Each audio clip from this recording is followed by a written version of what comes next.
Quito. Hoy día vamos a estar hablando de un tema muy importante y que por lo general en nuestros días hay una especie entre los cristianos, como una especie de ausencia de este elemento tan vital del cual vamos a hablar hoy. Si uno le pregunta a un cristiano, ¿qué es lo que más te gusta hacer en tu servicio a Dios o en tu cristianismo? Habrán diversas respuestas. Algunos dirán, lo que más me gusta de ser cristiano es poder tener una comunidad de fe, y eso es válido, ¿cierto? Lo que más me gusta de ser cristiano es que ahora yo ya no soy como era antes, por lo tanto estamos hablando de que valoro el cambio que Dios ha hecho en mi vida, que también es correcto.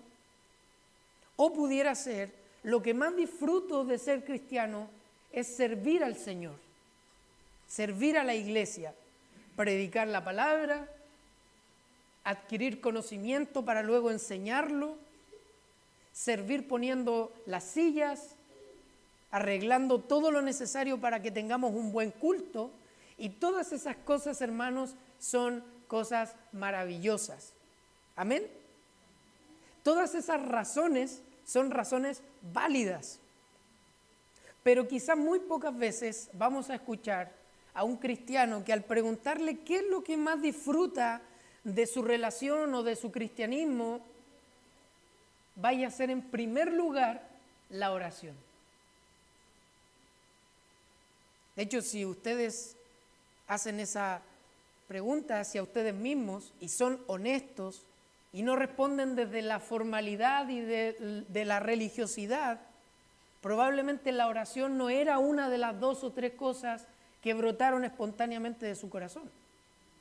Y eso revela un problema hoy en día de que la oración ha sido subestimada y menospreciada incluso por nosotros los cristianos. Y como bien introdujo o comenzó a predicar Tomás la semana pasada, nosotros vimos en Efesios desde el 10 al 17 que estamos ¿en medio de qué? De una guerra.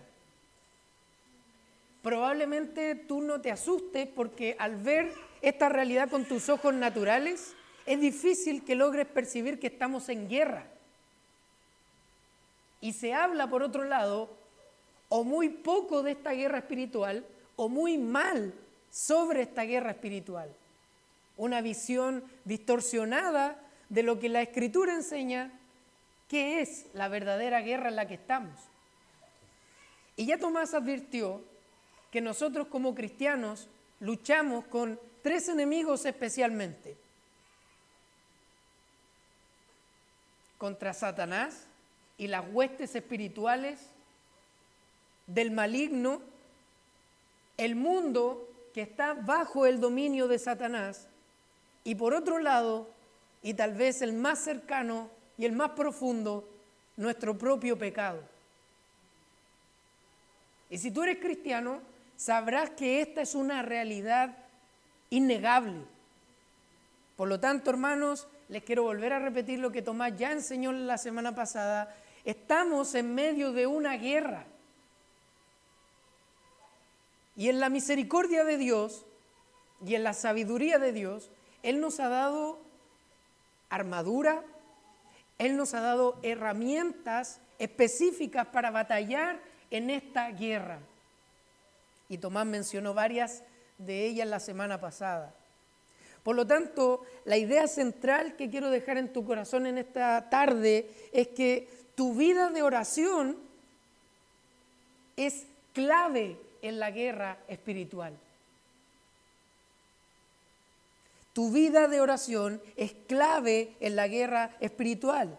Y como título de este sermón le puse, estás en guerra, no dejes de orar.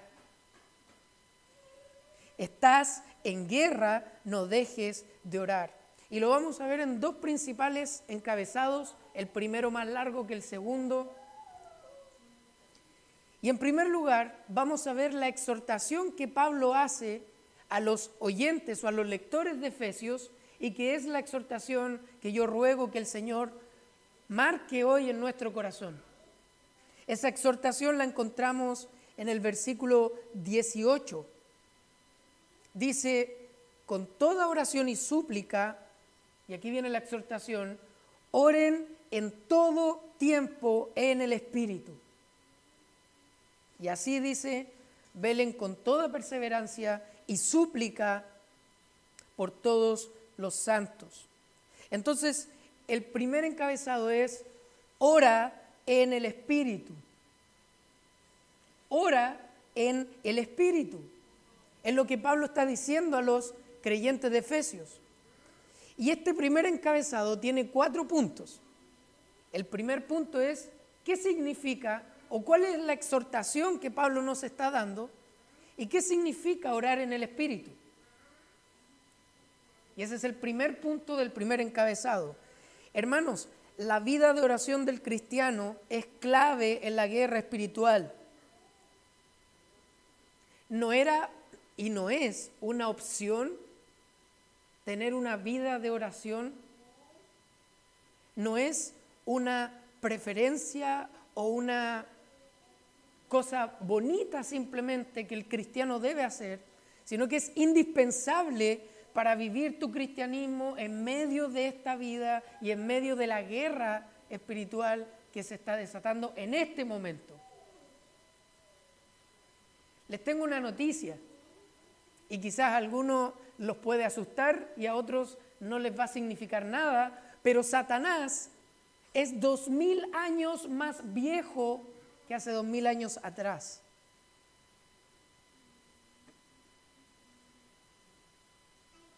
Satanás lleva 2000 años después de la venida de Cristo desarrollando estrategias satánicas y diabólicas para destruir a los cristianos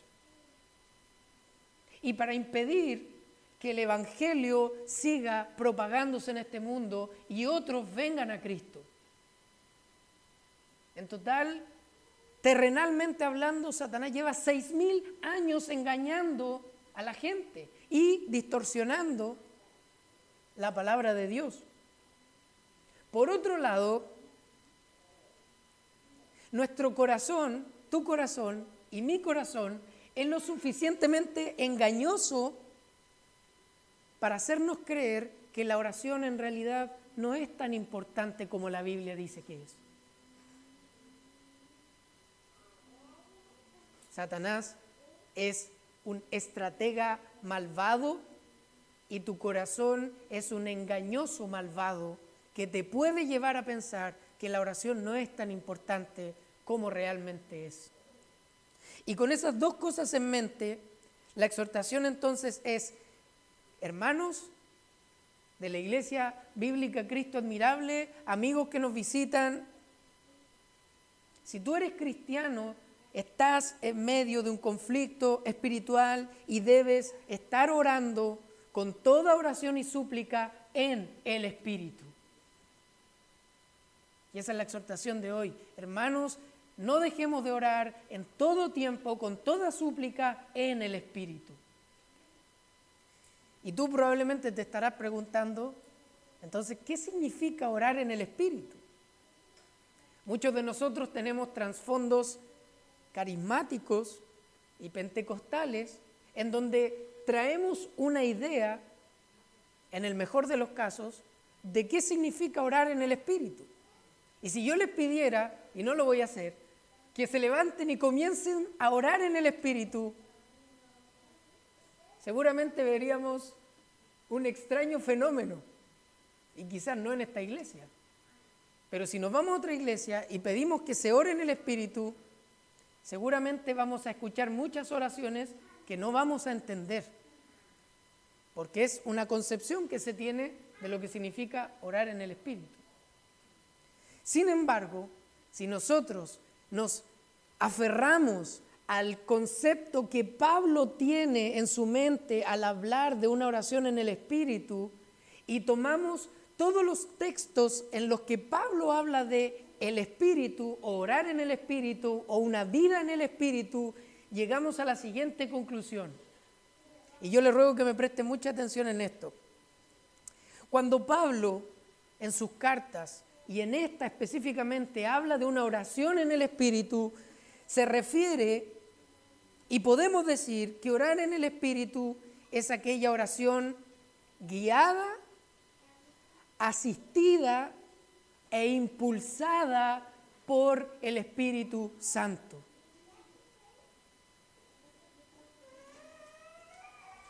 Es una oración guiada, asistida e impulsada por el Espíritu Santo. Y que por ende siempre va a estar de acuerdo con la voluntad de Dios.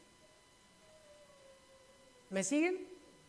Una oración en el Espíritu es aquella oración que es el mismo Espíritu Santo obrando en nuestro corazón y guiándonos a hacer una oración que sea agradable a Dios. No tiene nada que ver con lenguas extrañas, y aquí yo no estoy diciendo si está vigente o no está vigente hablar en lenguas extrañas, no me estoy refiriendo a eso, pero sí sé que este pasaje no tiene nada que ver con eso y es una oración consciente que se entiende, pero que es totalmente impulsada por el Espíritu de Dios y que por ende va a ser conforme a la voluntad de Dios. Amén. John Bunyan, hablando de la oración, y si no conocen a John Bunyan, les ruego que lo puedan conocer, el escritor del Progreso del Peregrino, escribió mucho sobre la oración. Y en un libro sobre la oración, en el capítulo que habla de orando en el Espíritu, él define de muchas maneras la oración en el Espíritu, pero uno de los puntos que me llamó la atención fue el siguiente. Para que el alma ore debidamente, préstenme atención, para que el alma ore debidamente ha de ser en y con la ayuda del poder del Espíritu. Para que un alma ore debidamente tiene que ser ayudada y asistida por el Espíritu Santo. Y sin la ayuda del Espíritu Santo, dice John Bunyan, es imposible hacer una oración que agrade a Dios. Sin el Espíritu Santo obrando en nosotros y guiándonos, es imposible que tu alma pueda ser elevada a Dios de una manera correcta. Y es un poco lo que dice Romanos capítulo 8, versículo 26 al 27, cuando dice que nosotros, como hemos de pedir, no sabemos. En nuestra mentalidad humana, en nuestras propias fuerzas, no sabemos cómo orar correctamente. Pero dice la Escritura, pero el Espíritu de Dios nos ayuda en nuestra debilidad, intercediendo por nosotros, y parafraseando el texto, sabiendo que el Espíritu Santo es el único que conoce lo profundo de Dios y el único que también conoce lo profundo de nuestros corazones. Por lo tanto, el Espíritu Santo es vital, hermanos, para poder orar conforme a la voluntad de Dios. Por lo tanto, hermanos, la exhortación del Señor para nuestras vidas es que nuestras oraciones no debiesen ser oraciones frías, mecánicas, aprendidas, vacías, sino que el tipo de oración que es clave en la guerra espiritual es aquella oración que proviene de la obra fervorosa y sincera y poderosa del Espíritu Santo en nuestros corazones. Y cuando el Espíritu Santo, hermanos, está obrando en tu vida y te está llevando a una mayor relación con el Señor, es imposible que tú ores de una manera mecánica. Es imposible que tu oración sea un formalismo, porque estás experimentando constantemente el poder del Espíritu Santo. Por lo tanto, cuidémonos, hermanos, de caer en ser graduados en la oración en donde ya nuestras oraciones pasan a ser oraciones pedagógicas, pasan a ser oraciones donde yo le estoy enseñando a los demás, y no es una oración que está directamente por medio del Espíritu Santo conectada a la presencia de Dios. Tú no le estás orando a tus hermanos, tú le estás orando al Dios Altísimo por medio de su Espíritu Santo. Y tenemos que tener cuidado con eso, hermanos.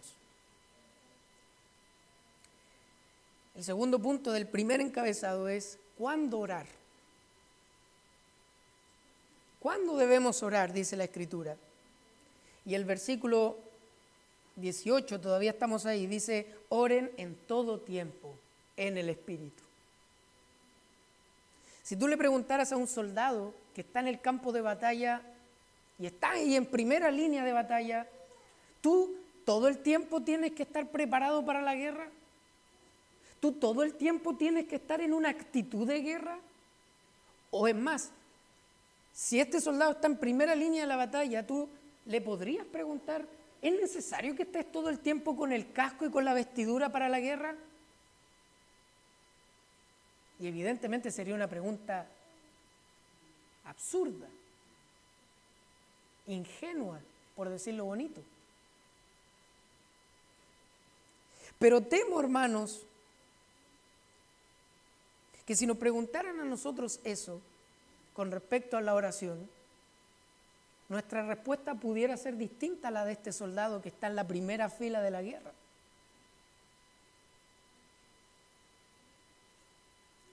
¿Debes estar orando todo el tiempo? ¿Debes estar constantemente en una actitud de alerta y de oración y dependencia al Señor? Y claramente nuestra respuesta, no nuestra experiencia, nuestra respuesta podría ser desde la formalidad y de lo religioso, por supuesto que sí. Yo soy cristiano, claro que tengo que estar orando todo el tiempo. Es lógico. Y esa sería nuestra respuesta, probablemente. Pero si somos sinceros, hermanos, y yo también conozco mi propio corazón y mi propia experiencia, podríamos llegar fácilmente a confesar que nuestras vidas de oración son muy, muy, muy escasas.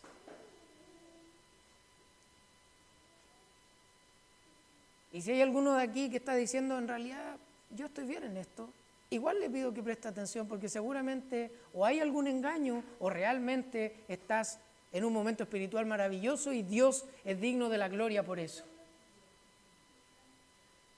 Pero por lo general nuestras vidas de oraciones son paupérrimas, hermanos.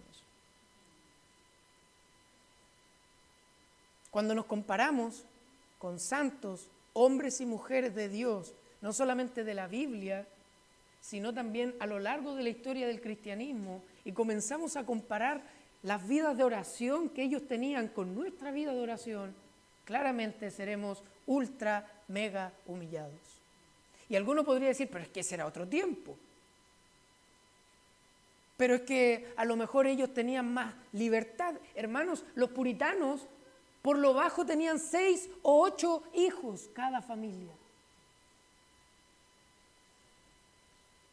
Y trabajaban en la tierra, en el mercado, en la ciudad. Y además el hombre era pastor de la casa, no solo de la casa, de la iglesia y seguramente de más de una iglesia. Pero cuando tú lees sus escritos, lo que menos vas a ver es una vida pobre de oración. Nuestro Señor Jesucristo, el hombre probablemente más ocupado en la tierra, tanto externa como internamente, nunca puso una excusa para tener tiempo con Dios. Pero yo las pongo.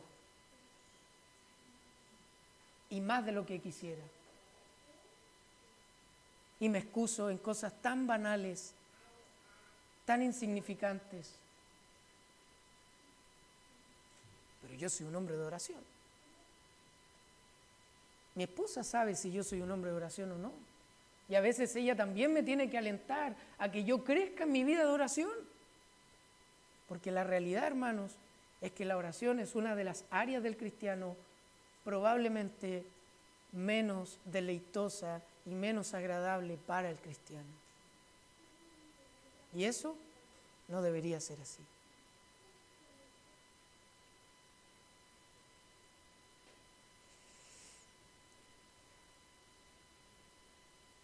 Hermanos, estamos en guerra.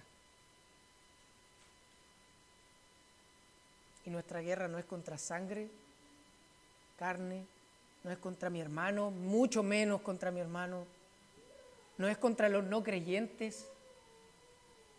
Nuestra guerra es seria, hermanos. Nuestra guerra es colosal.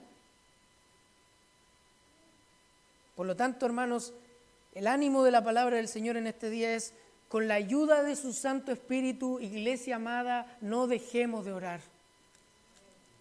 Por favor, no dejemos de orar. Yo me lo tengo que decir a mí mismo: Mauricio, no dejes de orar.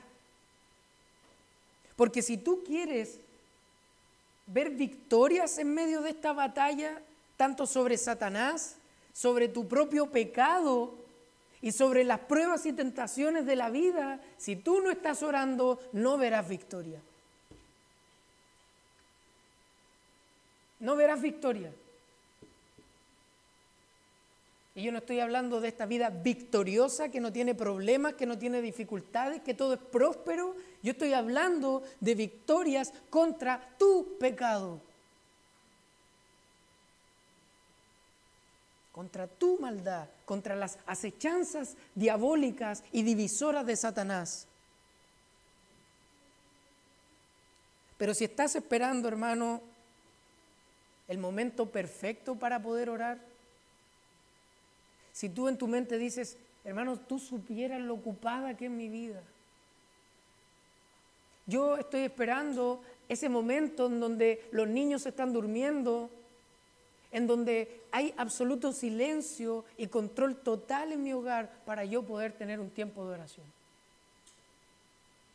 Si ese es tu pensamiento, hermano, te aseguro que al final del día vas a terminar orando muy poco y en el peor de los casos, nada. Nada, hermanos. Por eso el versículo dice: oren en todo tiempo. No solamente en los tiempos perfectos, en los tiempos ideales, que son preciosos esos tiempos. Cuando nadie te molesta y puedes estar media hora, 40 minutos, 1 hora encerrado en una pieza, precioso. Pero aquí dice: oren en todo tiempo. Y la palabra griega es todo tiempo. Cuando caminas a tu trabajo, cuando sales a dar una vuelta, cuando sales a pasear, incluso, hermanos, cuando estás ordenando tu casa, tú puedes estar en una constante actitud de oración a Dios y no va a ser más escuchada o menos escuchada que no haya nada a tu alrededor y tú puedas estar tranquilo orando al Señor. Por lo tanto, necesitamos desprendernos de esto, que tiene que estar el momento perfecto para hacerlo. Y eso incluye la lectura de la palabra, la lectura de otros libros, pero principalmente la oración, que es lo que más nos cuesta. Por lo tanto, oremos en el Espíritu todo el tiempo. Todo el tiempo. Ahora, algo que me llamó la atención es que Pablo usa palabras muy similares a las que usa nuestro Señor Jesucristo, cuando en el punto 3 del primer encabezado estamos hablando del cómo orar. Ya sabemos que es en el Espíritu, ¿cierto? Sabemos cuándo, todo el tiempo. Pero también hay una actitud en la oración que tiene que estar presente. Y esa actitud la podemos ya encontrar en el versículo 18, parte B, dice: y así, de esta manera, velen con toda perseverancia. Velen con toda perseverancia. Muchos de nosotros, hermanos, en nuestros primeros años de conversión, bueno, más realistamente, en nuestros primeros meses de conversión, espero que no sea solo mi caso, teníamos un fervor indescriptible por estar en la presencia del Señor. había un anhelo, había un celo, había un hambre, que no me importaba pasar todo el día delante de la presencia del Señor. Y si podía irme un fin de semana y estar solo con el Señor, con mucho gusto lo hacíamos. Días, tardes, madrugadas. Hermanos, ¿cuántos de ustedes no participaron fervosa y genuinamente de vigilias? Toda la noche alabando y orando al Señor. Y eran tiempos maravillosos. Yo no puedo decir que eran malos tiempos, eran tiempos maravillosos. Pero ¿cuánto de eso queda hoy en día en tu vida? ¿Cuánto de ese fervor inicial por la oración queda hoy en tu vida? Yo me resisto, hermanos, a creer que cuando uno tiene 10, 15, 20, 30 años de cristiano, uno ya no puede experimentar esas cosas. No, es que eso era el primer amor. Y claro que era el primer amor, pero Jesús exhortó a una iglesia que había perdido ese primer amor. Por lo tanto, el llamado es: no pierdas el primer amor aunque lleves 20, 30, 40 años. Lucha por eso, para que en tu corazón haya una actitud de velar perseverantemente en oración. Es perseverar. Y somos malos perseverando, hermanos. No sé si en nuestra cultura chilena, pero somos malos perseverando en cosas. Comenzamos algo, lo dejamos. Proyectos, ideas, nunca las concretamos. El problema es cuando esas cosas las traspasamos al mundo espiritual y a nuestra oración con el Señor. Esta semana estaré orando todos los días, media hora, 45 minutos. Martes me olvidé ya del compromiso. Y yo les quiero dejar esto, hermanos, en este punto. ¿Es que la guerra contra las potestades diabólicas ha menguado? ¿Es que Satanás está con la bandera blanca, tranquilo en un sillón, rindiéndose en su plan de destruir la iglesia y el cristianismo? ¿Es que Satanás le ha declarado paz a tu alma? Ciertamente no. Hermanos, ciertamente no, y entonces debemos estar atentos a la estrategia que Satanás emplea para dividir la iglesia, para robarnos el gozo de ser cristianos. Y lo más triste, hermanos, pero muy común, debemos estar atentos en oración y en perseverancia, vigilante, para que Satanás no comience a poner rencor en nuestros corazones los unos por los otros.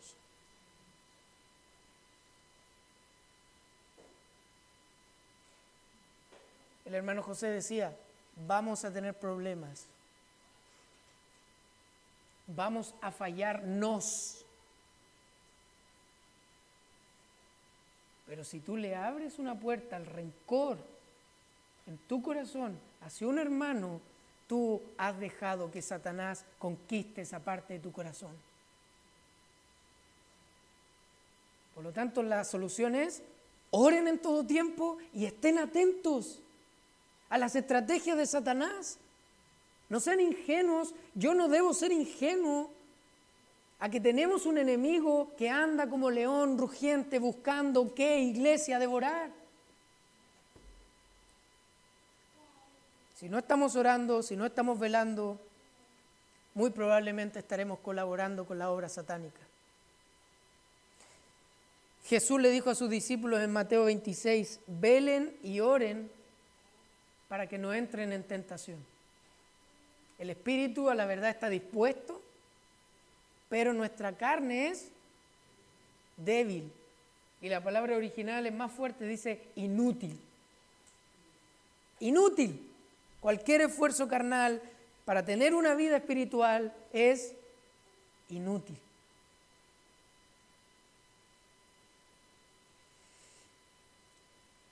Oh, hermanos, quiera realmente, y esta es mi oración para ustedes y para mi propia vida, quiera el Señor darnos un corazón vigilante y perseverante.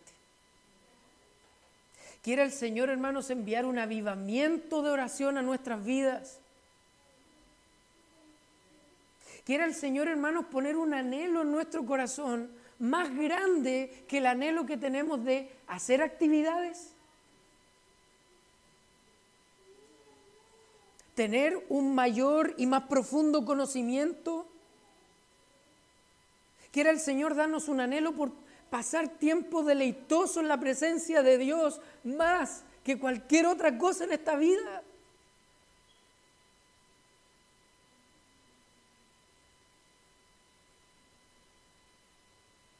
Porque todo lo demás, hermanos, es vano. Es vano si no hay una relación vital, deleitosa, viva con nuestro Dios. ¿Qué buscas cada día con afán? El salmista dice, te buscaré cada día con afán. ¿Por qué te estás afanando? ¿Por qué te afanaste la semana pasada? ¿Qué está buscando tu corazón? Quiera el Señor, hermanos, darnos un corazón avivado por la oración. Y el cuarto y último punto del primer punto, el otro más cortito, es ¿por quién debemos orar? ¿Por quién debemos orar? Y el versículo nuevamente 18, ya la última parte dice, velen con toda perseverancia y súplica por todos los santos.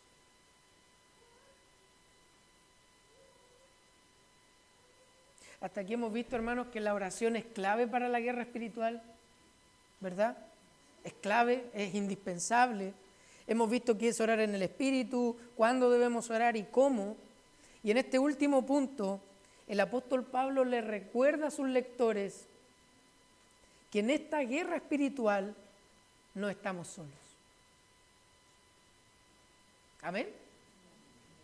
En esta guerra espiritual no estamos solos.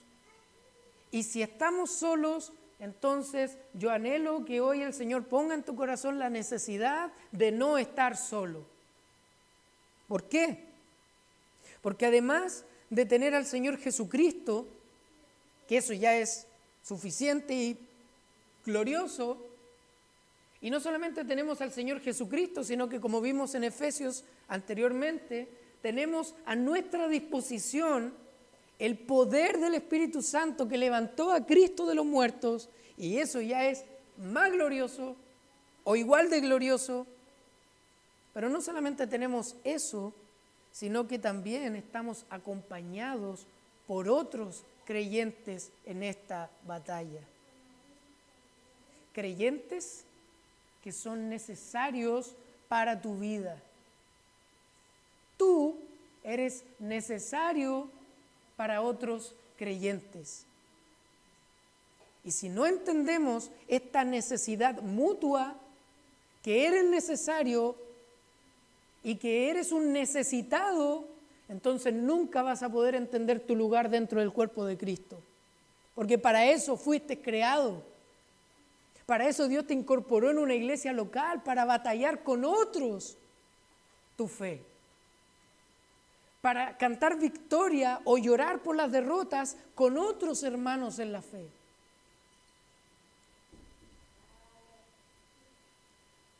Y aquí quiero hacer un alcance. Toda persona en el mundo, cristiana o no, consciente o no, está en esta batalla espiritual. Y esta batalla espiritual tiene dos bandos. ¿Amén? El bando de Dios, de Cristo, del Espíritu Santo, y el bando de Satanás. Y toda persona está en uno de estos dos bandos, como soldado. No como gerente, no como general, como soldado.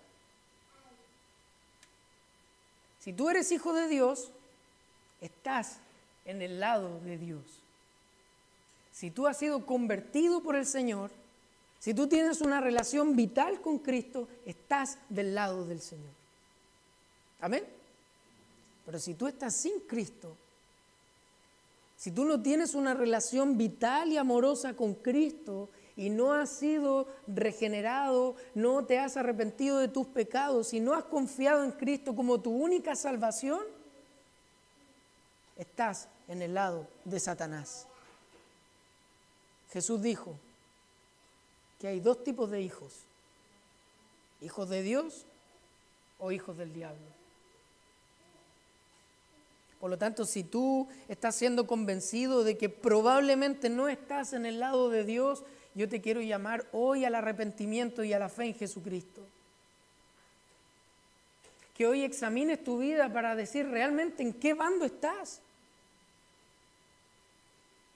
Y que el Señor te dé convicción de que si estás en el lado de Dios, sepas que no estás solo. Pero si estás y llegas a la convicción de que no estás en el lado de Dios, hoy hay esperanza para venir al Señor. Hoy hay esperanza para ser liberado de la esclavitud del diablo, liberado de la esclavitud del pecado y correr a los brazos de Cristo. Hoy está esa esperanza.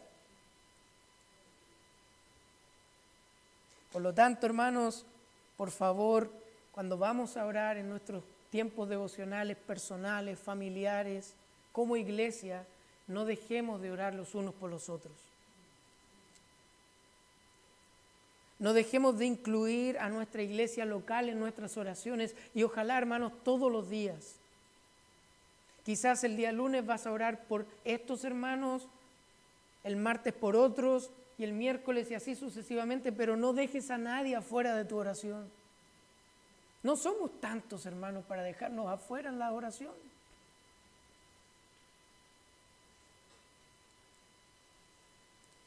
Porque realmente es maravilloso pensar que Dios quiere dar crecimiento a nuestros hermanos, dar fortaleza a nuestros hermanos, darles sabiduría a nuestros hermanos en respuesta a una oración que hiciste tú por ese hermano.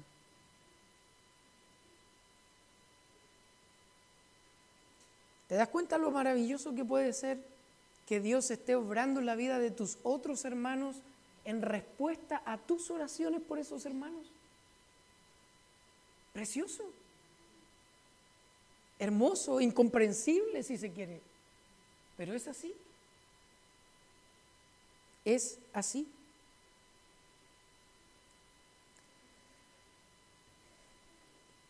Y ya lo mencionaba, hermanos, pero y con el riesgo a sonar gravoso o pesado o repetitivo con lo que voy a decir, si tu vida de oración no es fervorosa, si tu vida de oración no es constante, diaria, espiritual, perseverante, muy difícilmente tendrás alguna victoria sobre tu pecado. Y se lo digo como un hombre igual que ustedes. Si no estoy cultivando una vida de devoción profunda, vigorosa, genuina, nunca voy a poder tener victoria cuando venga la tentación. Cuando venga la estrategia satánica para poner rencor en mi corazón por un hermano, para robarme el gozo de ser cristiano, para impedirme poder servir a otros hermanos con amor y libertad. Si no existe una vida de oración vital con Dios, muy probablemente no vas a vivir victorias en tu vida espiritual y tu madurez espiritual va a ser mediocre. Orábamos que la perfección de la obra depende de Dios y que Cristo ha prometido perfeccionar su obra en nosotros, pero también Él ha prometido y ha establecido que es por medio del uso diligente de los medios que Dios ha dado que nos quiere perfeccionar. Si oras poco, crecerás poco. Si oras nada, no crecerás nunca.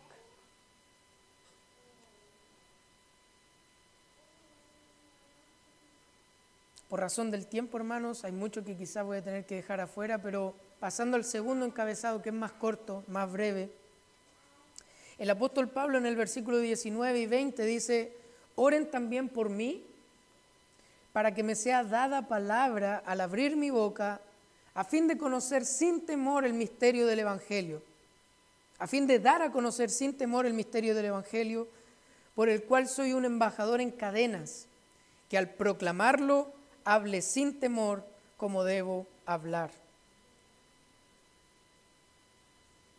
Cuando observamos la vida de Pablo, del apóstol Pablo, con justicia podríamos decir que él era un cristiano fuera de lo común, un cristiano extraordinario.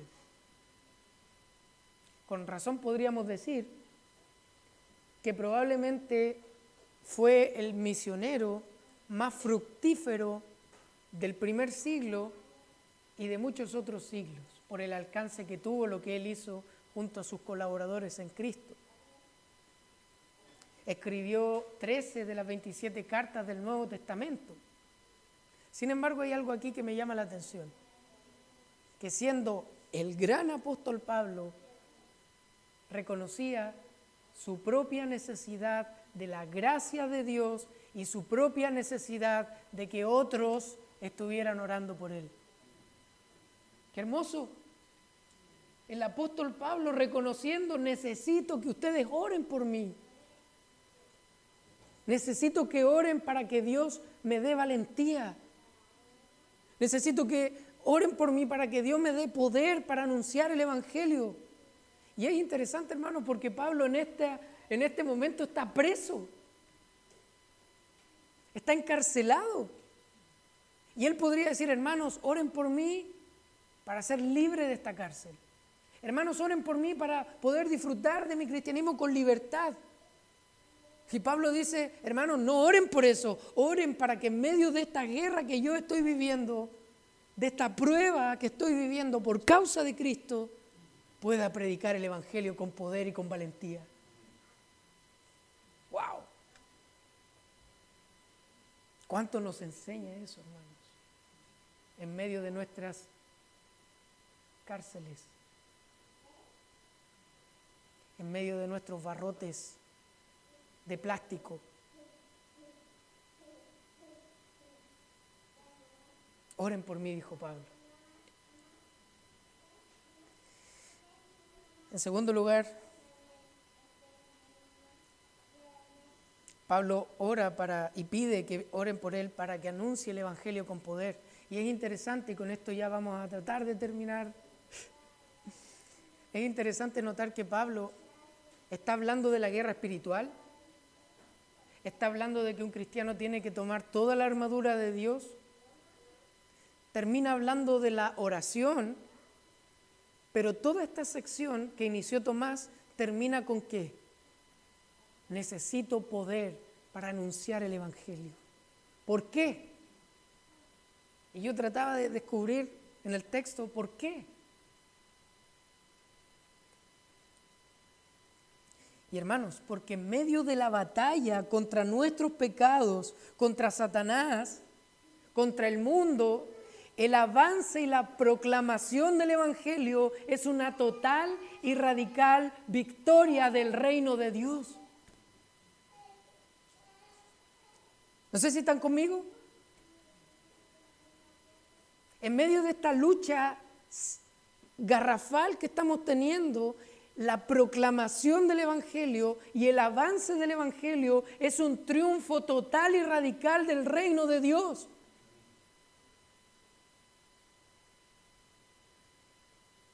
Cada vez que el Evangelio transforma algún área de tu vida, cada vez que el entendimiento del Evangelio te lleva a amar más a Dios, a dominar más tus pasiones, o cada vez que el Evangelio convierte la vida de una persona no creyente al reino del Dios, el Evangelio está triunfando, el Evangelio está avanzando.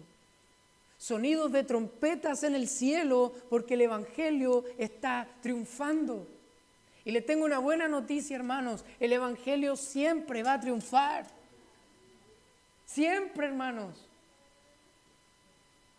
La proclamación del Evangelio y la transformación por medio del Evangelio, según Romanos capítulo 1, es el poder de Dios para salvar. Y si queremos como iglesia experimentar en carne propia el triunfo del Evangelio, necesitamos orar. Ustedes conocen la historia de la iglesia, el tabernáculo metropolitano de Charles Spurgeon, el más grande predicador probablemente después del apóstol Pablo, según algunos. Una iglesia de 7,000, 6,000 personas. Y un día le preguntan cuál era el poder que había en su iglesia. ¿Por qué cuando él predicaba las multitudes corrían a Jesucristo? Y él siempre tomaba a las personas, las bajaba al subterráneo, y ahí había un grupo de 200 a 300 personas clamando mientras él predicaba el Evangelio. Aquí está el poder de mi iglesia, decía Spurgeon. Ahí está el poder del Evangelio. Si no hay oración, no habrá proclamación poderosa. Si no hay oración, no habrá transformación. Si no hay oración, hermanos, no podremos cantar victoria.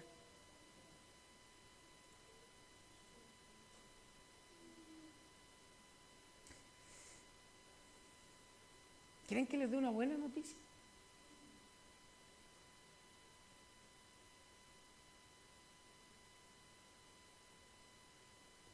Cristo ha triunfado. Cristo ya triunfó. Hermanos, Cristo ha vencido esta batalla. Y yo les entiendo y yo tampoco comprendo muy bien cómo es esto, que Cristo ya venció, la batalla ya terminó, pero aún se está desarrollando esta batalla, pero nosotros sabemos que Cristo ya venció. Cristo venció el pecado, Cristo venció a Satanás, Cristo venció este mundo. Cristo venció la muerte, hermanos. Y a pesar de que nuestras mentes finitas no pueden comprenderlo del todo, es por esa verdad que nosotros hoy, siglo XXI, podemos decir, por cuanto Cristo ha vencido, entonces nosotros somos más que vencedores por medio de aquel que nos amó. Hermano, Cristo ha vencido incluso sobre tu propio pecado cada vez que tú eres negligente en la oración. Cada vez que tú fallas en tener una vida amorosa de comunión con Dios, Cristo ya venció por eso. Cristo ya hizo posible el perdón de cada vez que tú eres negligente en la oración por tus hermanos. Lo que no nos quita la responsabilidad de seguir creciendo en oración.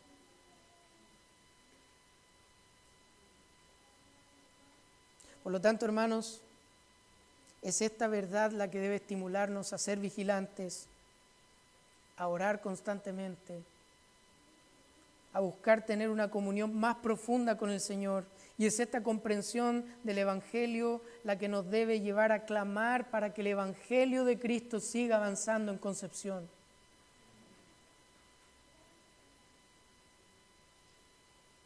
Así que aplicaciones finales. ¿Qué harás de manera concreta entonces esta semana para crecer en tu vida de oración? ¿Qué harás de manera concreta para crecer en tu vida de oración? Algunas ideas. Pídele a tu esposa o a tu esposo o a algún amigo en la fe que todos los días en la mañana te pregunte, ¿cómo estuvo tu tiempo con Dios? Simple. ¿Cómo estuvo tu tiempo con Dios? Pídele al Espíritu Santo que te ayude a orar como agrada al Señor. Cada vez que peques al no orar, acude a Cristo en arrepentimiento y fe. Y haz una lista, hermanos, hagan una lista con las necesidades de tus hermanos en Cristo para que puedas estar orando por ellos cada día. Son cosas simples. Probablemente hay principios más elaborados que ustedes pueden usar, pero son cosas simples. Y en segundo y último lugar, ¿cuál será tu compromiso de oración por aquellos que de una u otra manera están predicando el Evangelio? ¿Cómo te vas a comprometer a orar por aquellos que de una u otra manera están anunciando el Evangelio de Cristo? Ora por nosotros, hermanos, por Tomás, José, por mi propia vida, porque no es fácil estar aquí, hermanos. No es fácil preparar las enseñanzas cada semana. Y necesitamos de la oración de ustedes para que el Señor nos dé sabiduría, nos dé gracia, nos dé poder espiritual, para que esto no sea una simple disertación. Ora por tus hermanos que sabes que están compartiendo el Evangelio con sus vecinos, compañeros de trabajo, amigos. Ora por los misioneros que están alrededor del mundo para que puedan ser fortalecidos y sigan hablando del Señor con poder y con valentía. Oremos, hermanos, para que el Señor nos ayude a ser una iglesia que ora en todo tiempo en el Espíritu, con perseverancia vigilante, y una iglesia que ore por el avance del Evangelio en esta ciudad, en nuestro país y en el mundo entero. Amén. Oremos entonces. Padre Celestial,